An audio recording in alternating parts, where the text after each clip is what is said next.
Sometimes talking with friends feels like role-playing. Sometimes it feels like combat. Join us at the Round Table and Roll Initiative. This is Curmudgeons and Dragons.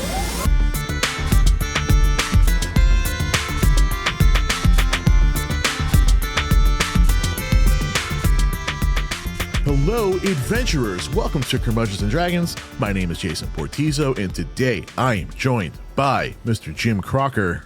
Hey, how we doing? I'm doing good, man. You still doing good over there? All the way on the other side of New Jersey.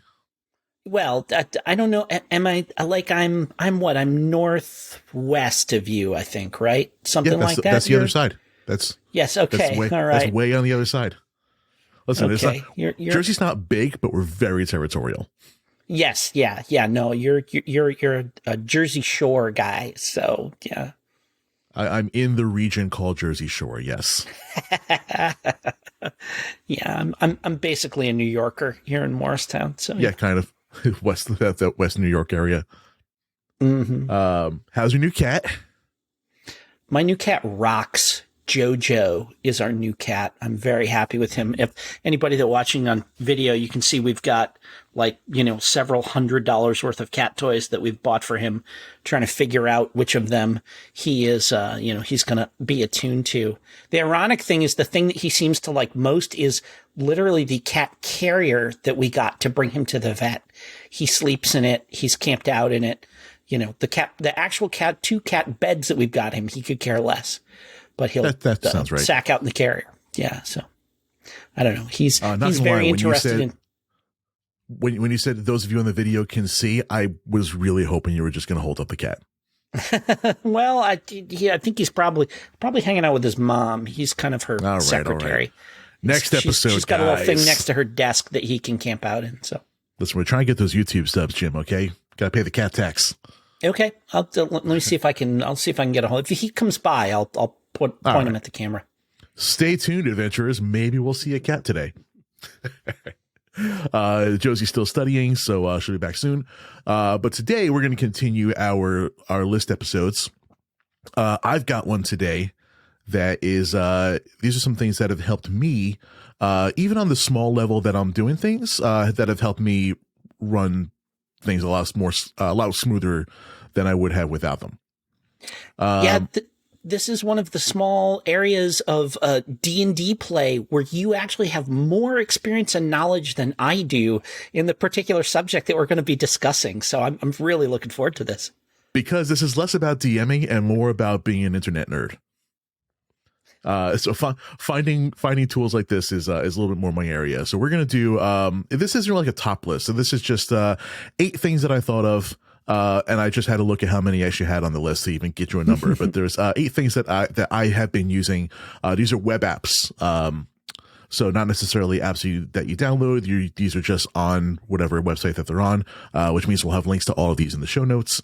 But these are things that I've been using and been helping me out. Maybe they'll help you out. Ready to jump in? Yeah, hit it. I'm super excited. This is information that I actually need. So let's do it. Number 1. I don't know if you've heard of this site, Jim. This is a pretty obscure one that a lot of D&D players I think should know about. This is dndbeyond.com. Very obscure site. No, this is I put it at number 1 just because it's so obvious. Let's get it out of the way. But the web app is fantastic. The iOS app, don't love it, but all the information is there. And it's important to have everything synced across the board, which there are other online and apps for character sheet tracking. If you guys are not using D&D Beyond, or if you're a DM or you don't have a friend that bought all the books in Beyond and gets you everything, there's a few apps that are good for character sheets, but because Beyond syncs across the board and everybody else on my table is using it, there's no reason not to use it. Even I, as a free user, being able to use the books that my DM bought has been great. To the extent that anybody had a question and that I had a question was certainly when I was running D&D on the regular, I had a paid account, but I wasn't sure the level of interaction that you would get just with a free account. But it sounds like you can participate in a game as a player just fine without having to pay for that paid subscription. Is that the case? Yeah. So the paid subscription, it's more about like buying the book packs. So they are not quite as much as buying physical books. But it's kind of the same idea as buying physical books. So then they end up in your digital library. So not only will you be able to reference them as you need, but you'll be able to share them with players in your campaign. We had a player at one of my one-shot regulars. He's a brand new player. So not only doesn't have access to the books on his shelf, but was wondering, how to make D&D Beyond work for him. And what I ended up doing before I got into this campaign was, I'm the type that likes physical books. I got the shelf behind me that you can barely see on camera here. I just like having tactile books. Plus, if the site ever, goes belly up, I still got my books.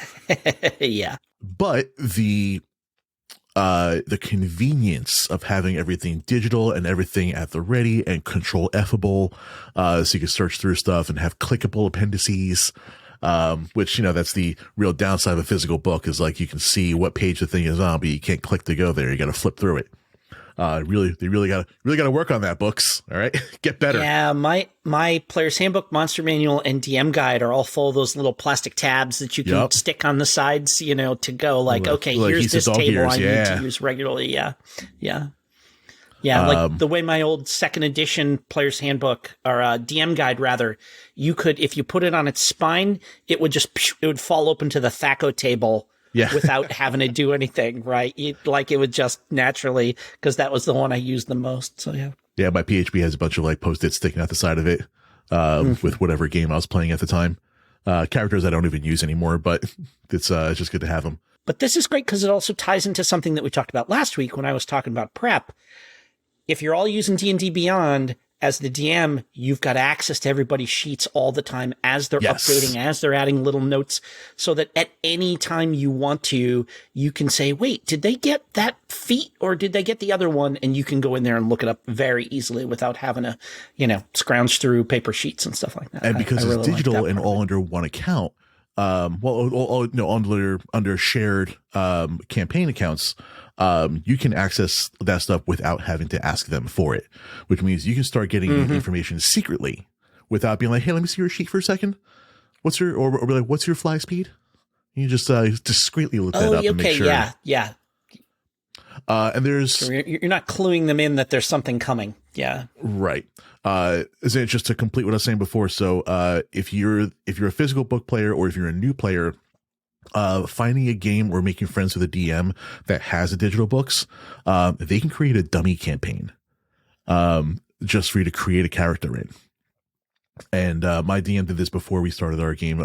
Jack, our old, co-host, did this for us too, cause he had them all.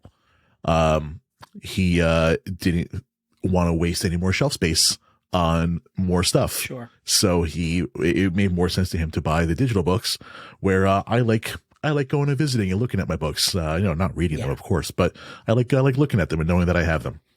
Now, not only is the actual web app good enough on its own, but Chrome is known for their extensions.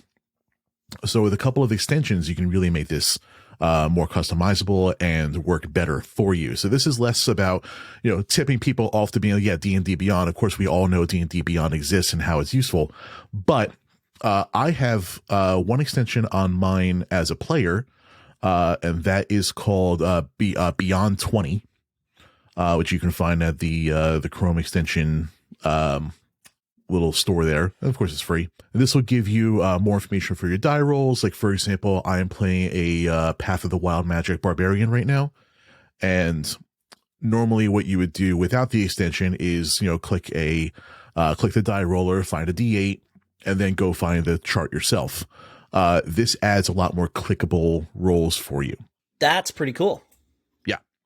So if I go into my rage, right next to the little check mark, it'll say something like your wild magic cheat. And not only will it roll the D8 for you, but it'll bring up the chart and tell you what each one means. Other little things like you can hold shift, or I think it might be command or option on a Mac, to automatically roll with advantage or disadvantage, without having to click on it twice and mess with your roll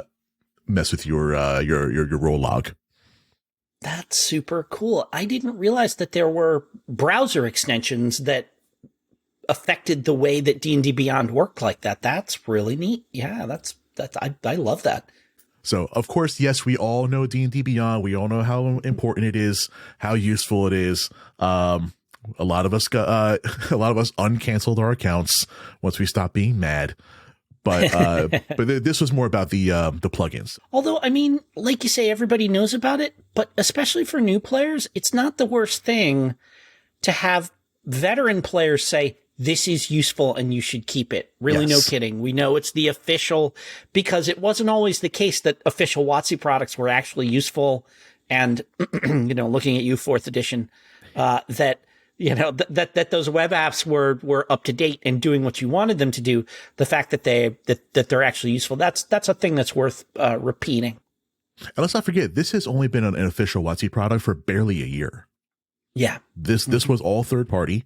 This was its own company that was doing a better job than Wizards was doing on their own, to the point where Wizards is like, okay, I guess we have to either compete or take it over. And they bought it. Yeah. Because I don't know what a Wizards competing product would look like, and probably wouldn't be as good. All right, next on my list, this is one that I started using recently. I just heard about it in the past week. I tried it at my last store game, and it saved me a ton of time. This is Improved Initiative. You can find it at improvedinitiative.app.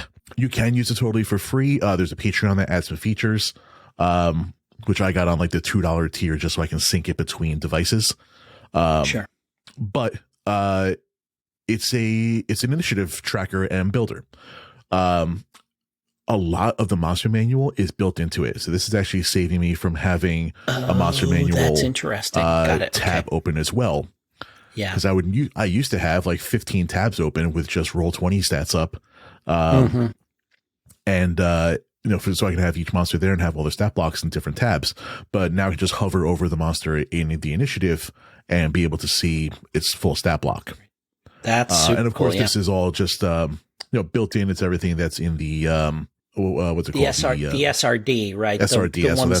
The ones that are basically the basic monsters you can reuse. Exactly. Yeah.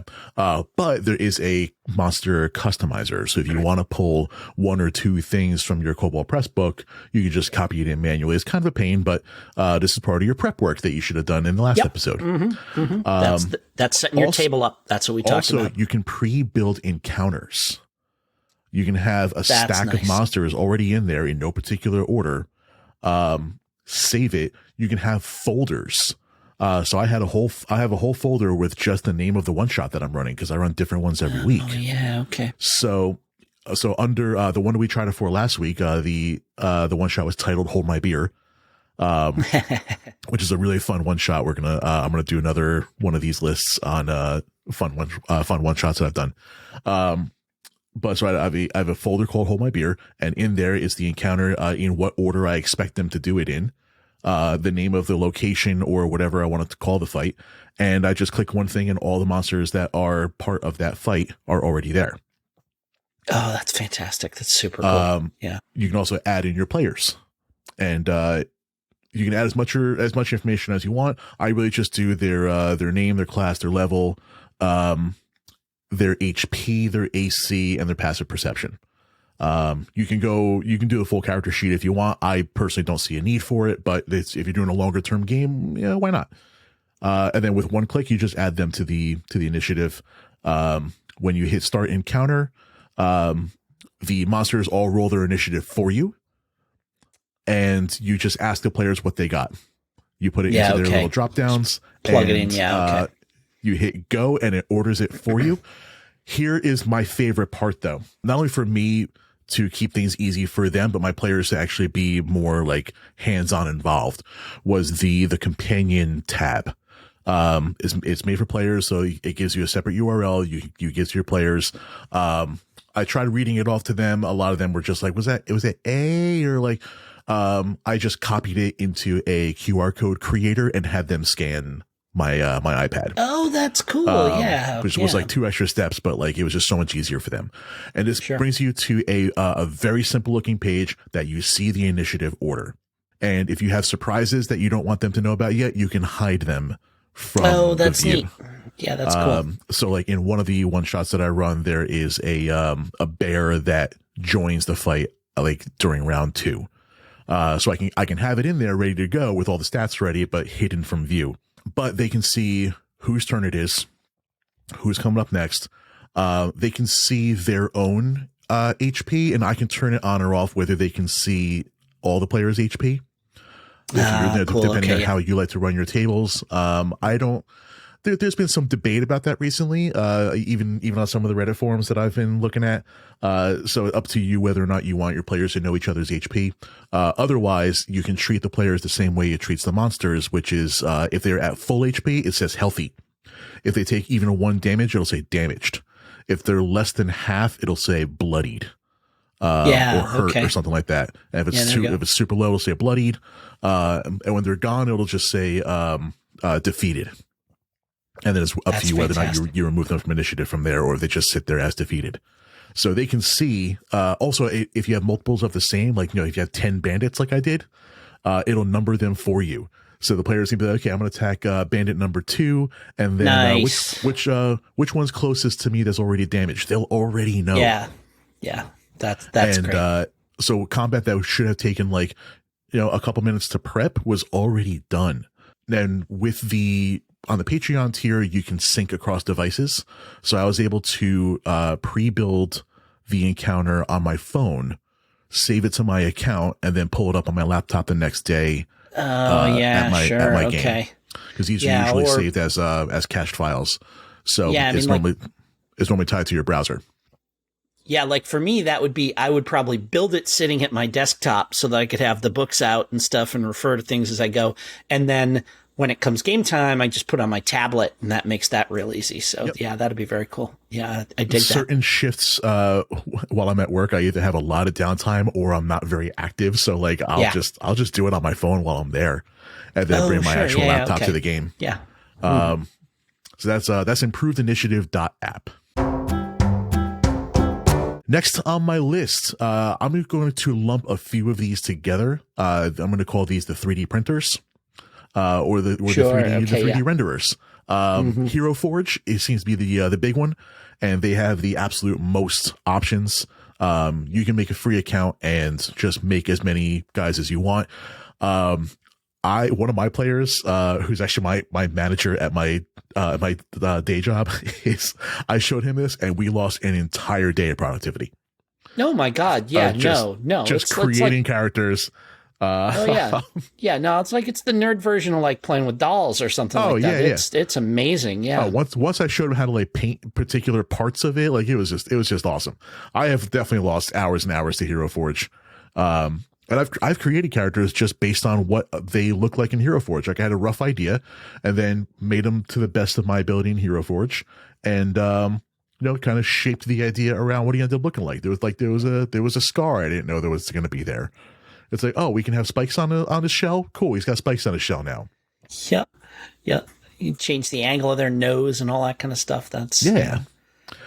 You can make the 3D models for free. You just make them there, and they'll live inside Hero Forge. If you're a cheapskate and you want to use the art for your character sheet, just a little screenshot. No one's gonna yell at you. I've done it before. If you want the like tokens and stuff for your virtual tabletop, those will come. You'll get X amount of them per month, included with the premium subscription. Which is pretty reasonable, as I recall, right? It's like a couple dollars a month, like $6 a month. It's cheap. I forget exactly offhand, but because the money doesn't come from you signing up for the app. It comes from you pay $30 to get a custom miniature actually 3D printed and mailed to you, right? Yeah. That's my next thing. So if you are a 3D printer, if you're a 3D printer yourself, like I am, or as I would hope to be again soon, because my printer is having some issues. And if you're watching on YouTube, that's the shadow of it in the corner there. But for I think it's only like $8, you can download your STL file and be able to print it out yourself, which I've done for a few little minis. And depending what kind of printer you have, they're printing a mini with that much detail at that small is a whole different skill. Yep. But it's a cool one if you're into it, especially if you're printing at not only high enough quality, but with the right kind of material where you can then paint it afterward. There's several communities for that, Discord groups, subreddits. That's a whole different thing we're not going to get into. If you are not a 3D printer, you can just have them print it for you. You can get a basic one they're pretty cheap, $20, $30. You can get a 2D little like acrylic standee for like ends up with tax and shipping was like $20. So I made a character of myself and bought the little acrylic standee so that I can use it for any game, and it doesn't matter what character it is, we all know it's me. And yeah, like they'll even paint them for you if you want them to, right? That's like $50. Yeah. Yes. Yeah. So again, Jack, who is a former co-host on this show, I got him one for Christmas one year where I made the thing look just like him. I dressed it up as in the DM robes, like those red robes, like the old cartoon. He owns a brewery, so I put a beer in one hand and a book in the other for the DM, and of course his cat. I colored the cat to look just like Grog, and it was like $50, and I was super happy to be able to give that to him. And then you can go crazier too. You can make them, gold or whatever. You can spend $100, $200 if you want. Maybe save that for your big bad, your gold, your gold plated, Archangel. But that's Hero Forge. There are other sites very similar to it. Hero Forge's big thing is that you have infinite options, and they come out with new stuff every month. I get their emails every single month with all kinds of new things in there. And bonus points to them. They are big on including assets, aimed at inclusion. They had a whole thing where there's like several different wheelchairs and prosthetics, and, really just want to make sure that, everyone can make a character look like themselves if that's something they so choose. So big points to Hero Forge on that one. But while you can use the site for free and create things for free, anytime you want anything, including just the 3D file that to print it yourself, it does cost money. So there are other options like Titancraft is another one that's popular now. They're fairly new, so they are gaining new assets and features, but it's going slow, and there's a lot to catch up to versus Hero Forge. But you can buy the asset packs, and it's a pay once type of thing.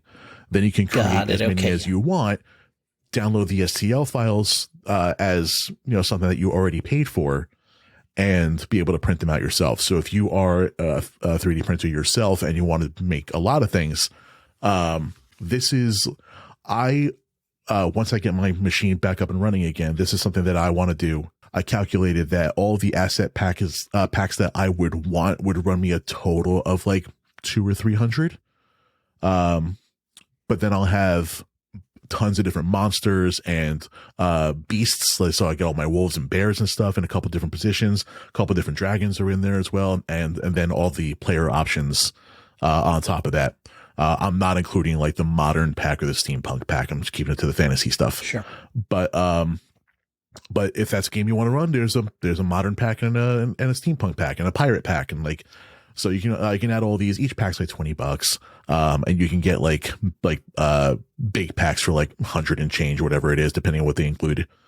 But this is like, I'll use these for NPCs, monsters, and then if my players want to create something very specific in Hero Forge, then it's $8. Yeah. And I'll just print it for them. There's a couple of sites out there, and it seems like new ones come out all the time, but Hero Forge and Titancraft are the two that I'm the most familiar with. And it seems like they're going about it in different enough ways to where you really should be familiar with both. All right, my next one, another one that I've learned about recently, and has been just completely indispensable, especially for one-shots. This is fastcharacter.com. I'm just going to, like, even while we're talking, I'm going to create a character. Does that sound cool, Jim? Yes, yeah. I think this is something you pointed me at before that I've seen, but this I think is I showed you last really time cool we were talking about. Yep. We were just having one shots. I think, yeah. Mm-hmm. Yeah, but we've not talked about it on the show. So I'm just going to fastcharacter.com and Jim, give me a race / ancestry / heritage. What kind of character do you want to build? Let's say tiefling. Cool. Tiefling. And we want that male, female, or non-binary. Let's make them they, them, non-binary. Got it. And that's just so they can pick from a list of names. Mm-hmm. What class do we want this to be? Warlock. I mean, it's a tiefling. Warlock, of course. What's our sub? Great old one. Going for a Gulak. And we're going to make them, I don't know, let's say level 10. This is a nice mid-range one shot. Yeah. And we're going to pick a background. Cthulhu it up. Yeah. How do we feel about background? Acolyte. Yeah, Acolyte works. That's good. Acolyte's a good one. And we're going to make them, how about Lawful Evil? That's a good Gulak, right? I mean, I don't like playing evil characters. Can we make them lawful Chaotic neutral good. Instead? Lawful Chaotic neutral, good works. That's great. Yeah, Chaotic there we go. Good. I like it. Chaotic good works. And like you can do just that and just hit one button. It'll generate a whole character sheet for you. There are options here to add things like feats, custom ability scores, whether or not you want to tell the game to assume you've been accruing magic items, custom lineage, custom subclasses, custom backgrounds. But even with just those 6 little drop downs, I'm just going to click to create character. We're going to make this a color character sheet. And it's a customized looking character sheet. I'm going to actually print this PDF, and we're going to include that in the show notes. We'll have a little link to a Google Drive, cool. Yeah, I like that, just so you can see exactly what we made here. But it gave them a name. This is Siege, SYGE, the Strange. Tiefling Warlock level 10. Acolyte gave me all the stats. It kind of knows what kind of stats that class wants. So it gave me 20 charisma, 12 optimized wisdom, you, 9 intelligence, 14 con, 14 dex, 0 strength. Plus 4 proficiency. It gives me weapons. It picks my spells for me. They're actually like not bad spells. And then little cheat sheets for what you can do on your actions, bullet points for how to play the game. That's reminders neat. for Like movement. class features and stuff ready to go. Yeah, just reminders of your reactions, free actions, bonus actions that a lot of players do forget, and clickable references for everything. That's nice. This is something I wish I had back in the day in the store when someone walks in at 5 after 7. And it's like, can I still get a character? I don't have a character. I forgot my character. To be able to just go clickety, click, boom, print it. Here you go. Yeah, that's what you're playing. So I had a game 2 weeks ago, and there was supposed to be I think a husband and wife that were going to come by, and like last minute they couldn't make it. And I think they were all that were scheduled to go. So I was just gonna like throw in a DMPC and have it a 3-person party or a 3 character party. I called up my buddy. I'm like, hey, listen, we kind of need one more. Can you get out of work on time? He's like, let me see what I can do. Calls me up half an hour later. He's like, work can wait. I'll see you there. So he comes by. Then we hear the other people cancel. So it's just me and him sitting there. We're like, okay, we'll give it 15 more minutes. 5 minutes later, one of our regulars texts me. She's like, my online game canceled. Can I still come by? We're like, I think I can squeeze you in. Let's do it. Yep. So she comes by. So now, it's just us. We're all semi-experienced players at least. And, let's have some fun with this. I have these dice. So it's 4 dice. One of them is a 12-sided with races. One is a 12-sided with classes. One is a 6-sided with, lawful chaotic neutral, and one is a 6-sided with good evil neutral. And we just literally roll the dice, and this is how you get lawful evil halfling warlock, like a character you would never pick. Yeah. And I'm like, okay, listen, we're gonna roll the dice. We're gonna play what we got. I punched them into fast character and printed up the sheets, and that was one of the most fun sessions we've had. Just playing these off the wall characters that normally we wouldn't have thought of. Yeah, a little potluck. Yeah. Yeah. I'll have a link to those dice in the show notes too, so you can play a random game like we did. I got a few more here. The next one is a free virtual tabletop with surprisingly more features than I expected it to, and they just released like a version 2 that's even more immersive. This is owlbear.rodeo. Oh, I've been reading about people talking about this, but I haven't had a chance to check it out yet. I'm really curious. So we used an early version of it, and it was great. It's good with like, you can drop your maps in, and it'll kind of like figure out where the grid should be. Oh, that's super cool. And you can turn off the grid lock too, and just have little tokens. Okay. There's like built-in tokens. So you're not going to have your character on there, but you'll have a little token with a with a spell book on it, or one with a dagger for the thief. Yeah. My barbarian had an axe. So, and then you have tokens for all your NPCs and enemies and stuff like that. And like your basic tools like line of sight, distance tracker, how it deals with it'll count your movement for you. That kind of stuff. But otherwise it's very it's really just there for the map and to show you like spatially where everyone is. A lot of the Sure. deeper VTT tools that you'll see in like Roll20 and all of them aren't going to be there. I just saw the new version last night for the first time, and I don't know if they added more game type stuff to it. But it is super easy to use. You create it, you send your players a room code, and they can jump right in with you. There is no communication built into it last I checked. So this is going to be like a supplement to however you're communicating with each other, whether it's Discord or Zoom or anything like that. Yeah. But that may have changed too. Like I said, I haven't really messed with the new version yet. But I'm going to give a little bonus to owlbear.rodeo. This is I'm going to go right into my next one here. This is any number of map designer and creators. Because Owlbear Rodeo is based on you dragging and dropping in your own maps. So why not make one for yourself? Sure. Getting maps, one of the, and I'll have a list for this another time too, but again, with the one shots, or any kind of like book campaign, or if you're buying and downloading campaign books, you'll have like your PDFs for your maps and things like that. You can just drop those in. Or you can, within Owlbear, you can have like a blank map and just kind of add things as you need. But on Steam, and I think this one's not free and it's not a web app, so this will be kind of a bonus. But and it was like $40, but I've been having a lot of fun with it, and I think it's worth it. This is Dungeon Alchemist.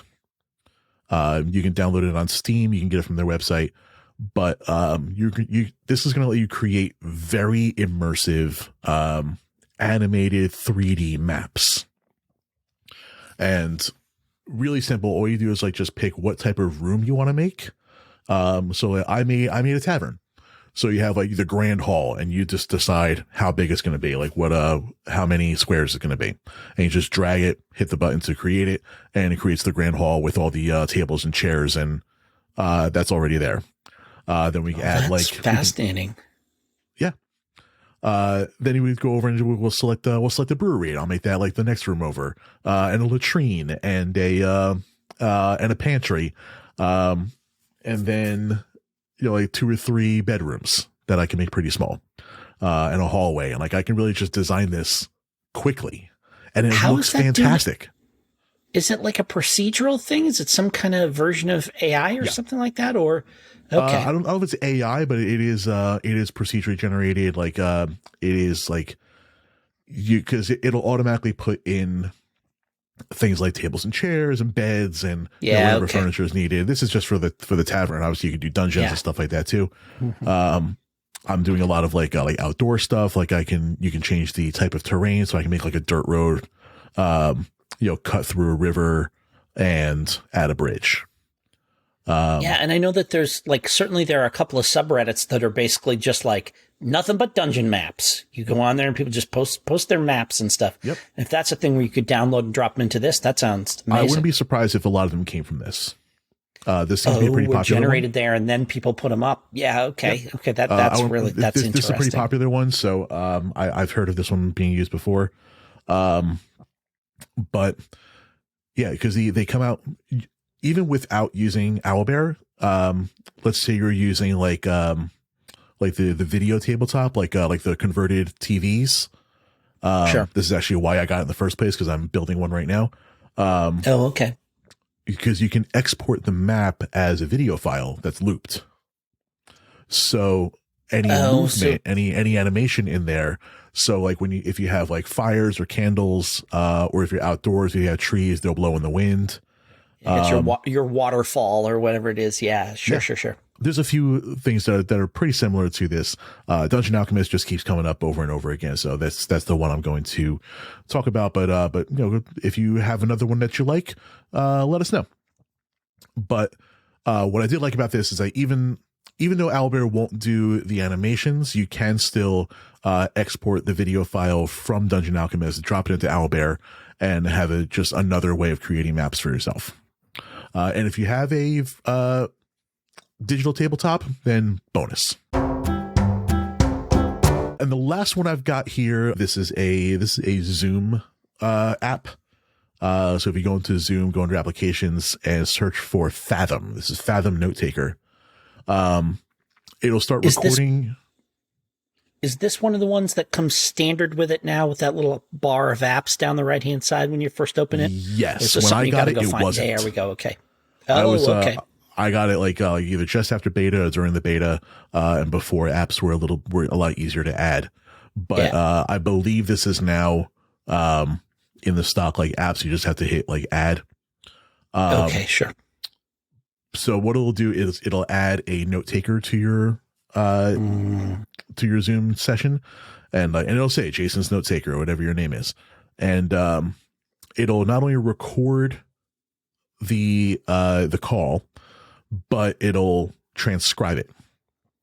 Yeah. And when the session is over, it'll give you a website. You can then go find the transcription. It'll sort it by who was speaking. The transcription is not perfect, but then very few of them are. And you can set like flags and like rope off sections by topic. This is designed for businesses and like business meetings. So the topics will the stock topics will be like action item or something like that. Yeah. Things like that, but you can customize those. So I have one for battle. I have one for important plot. And, maybe I didn't know this was important when we were doing it, but then afterward I can go find the transcription, Control F for the important part. Or, search for the name of the NPC or something, highlight what I need, and then give it a tag. That's very cool. Yeah. And that is just a website that you can then send to everyone who was in that call. Oh, that's neat. So I had mine take notes, and no, we don't play on Zoom anymore, but when we did, I had mine take the notes, get the transcription, I would tag everything for them, and then I would send them the completed thing. It took me like 5 minutes. And it was awesome, and it's free. That's fantastic. And that also ties into our previous episode where we were talking about, like, most important thing you can do for prep, go back over what happened in the last session. Yeah. And this sounds just a great way to keep track of that in a way that's low impact, that nobody has to be worrying that they're taking notes and missing stuff and everything. Yeah. That's very cool. I like that. Especially, like I said, like maybe you didn't know that was going to be important when it was happening. Mm-hmm. So now you've got notes of the important things that you can go mark as being important later, that you didn't just miss the note. Plus, if you're playing for 3, 4, or 5 hours on Zoom, you'll have all the parts that were combat marked off. And when you're referencing your notes, you just skip it. Or you can mark the parts that you need to brush up on. And since it records the call, you can actually like go find the text, have the transcription there, and then play back that part of the Zoom call. Sure, just that bit, yeah. So to make sure you got it right, or if it didn't transcribe properly, you know exactly where to find it. That's really neat. Yeah. So like we've done so many different video conferencing things. Like we were just using Facebook Messenger for a while. We're using Discord for a while. We're using the one built into Roll20 for a while. And they all kind of do the same thing. This was a huge tiebreaker and got us into using Zoom for when we were using that. So having Zoom open in one window and Owlbear Rodeo in another, this is how we did our games. And we had a lot of notes taken for us, which is great because all of us are bad note takers. Josie was not in this game. And it just made things so that we can concentrate on the game. That was the important thing. You know, take that burden off of us and just let us play. That sounds fantastic. So I'm going to have links to all of these in the show notes. I'm also going to include the PDF that we created off of fastcharacter.com. And I'll have a link to those roll up a character dice too. So you can check all that out in the show notes over there. If you have other web apps that you like, I'm going to do a separate one of these on mobile and tablet apps. I had them all on one list, and then once I hit like 12 or 15 total, I'm like, I'm going to split these. So yeah. And like, yes, there's more that are out there. These are the ones I actually use. And there's a lot more that I'm now finding. So like, I just heard of Improved Initiative like last week. So like and the Fast Character like the week before that. So like, I'm super open to sending me more that I would like to be able to use, or at least try them and see, you know, if they don't work, they don't work. But Curmudgeons and Dragons pod@gmail.com is where we like to get emails. Or you can go to curmudgeonsanddragons.com and use the contact form there. Or find us on Instagram and shoot us a DM. All that stuff is good. But I think that's going to wrap it for today. That was super informative. Thanks, Jason. Like I said, that's stuff that I don't actually know much about, so it was really neat to get that rundown. Happy I could finally teach you something, Jim. Yes, yeah, no, it's wonderful. All right. Guys, we'll see you in the next episode. Jim, thanks for hanging out. Yeah, you're very welcome. Thank you, adventurers. Thank you for listening to Curmudgeons and Dragons. Please share this with your favorite adventurers. Leave a review on Apple and follow us on social media. All links can be found at curmudgeonsanddragons.com. Practice safe adventuring, my friends.